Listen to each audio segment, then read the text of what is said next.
இல்ல அப்படி பார்க்க வேண்டியது இல்ல. ஏன்னா இதே ரோட்ல எத்தனையோ முறை சோனியா காந்தி, ராகுல் காந்தி போயிருக்காங்க. ஒரு முறை கூட காமராஜர் நினைவிடத்துக்கு வந்ததில்ல. அதை பத்திரிகையில நீங்க ஒரு பெரிய ஒரு செய்தியா போடுங்க. காங்கிரஸ் கட்சியை வலிமைப்படுத்திய தலைவர், அகில இந்திய தலைவர்களை உருவாக்கிய தலைவர், இந்திரா காந்தி, லால் பகதூர் போன்ற 2 பிரதமர்களை நாட்டுக்கு தந்த தலைவர். அந்த தலைவருடைய நினைவிடத்திற்கு அவங்க இந்த பக்கம் போயிட்டு வரும்போதெல்லாம் வந்ததே கிடையாது. இன்றைக்கு ஐயா மூப்பனாருடைய நினைவு நாள். அதற்கு மாண்புமிகு நிதியமைச்சர் இன்னைக்கு வருகை தந்தார். மூப்பனாருடைய நினைவு நாளுக்கும் பெருந்தலைவர் காமராஜருடைய நினைவிடத்துக்கும் தொடர்பு இருக்கிறது. மூப்பனாருடைய அவர் இதயத்தில் என்றைக்கும் மாறாத மரியாதையும் பாசமும் பெருந்தலைவர் மீது வைத்திருந்தார்.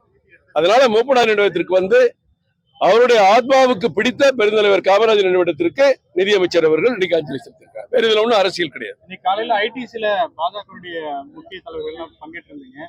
புதிதாக பொறுப்பேற்றுக் கொண்டவங்கலாம் என்ன ஆலோசனை கொடுத்தாங்க? தேர்தல் எப்படி எதிர்கொள்றீங்க? மாநில தலைவர் அவர்கள் திரு நயினா நாகேந்திரன் அவர்களுடைய தலைமையிலே புதிய குழு அமைக்கப்பட்டிருக்கிறது. அணிகள் தலைவர்கள் அமைக்கப்பட்டிருக்கிறார்கள். அந்த ஒட்டுமொத்த நிர்வாகிகளும் சென்னையில் இருக்கிற மாவட்ட தலைவர்கள், முன்னாள் மாவட்ட தலைவர்களும் இன்றைக்கு காலையில அம்மா அவர்களோடு ஒரு சந்திப்பு, ஒரு புதிய டீமை, நமக்கு முக்கியமான அமைச்சராக இருக்கிறவங்க மாண்புமிகு நிதி அமைச்சர் அவர்களெல்லாம் சந்தித்து வாழ்த்து பெறுவதற்காக நடைபெற்ற கூட்டம் தான். இதில் வேறு பெரிய அரசியல் இல்லை. அவர்களுக்கெல்லாம் ஆசி வழங்கி நல்லா கடுமையாக உழைக்கணும், 26ல மிகப்பெரிய வெற்றி ஈட்ட வேண்டும் என்று அறிவுறுத்தி.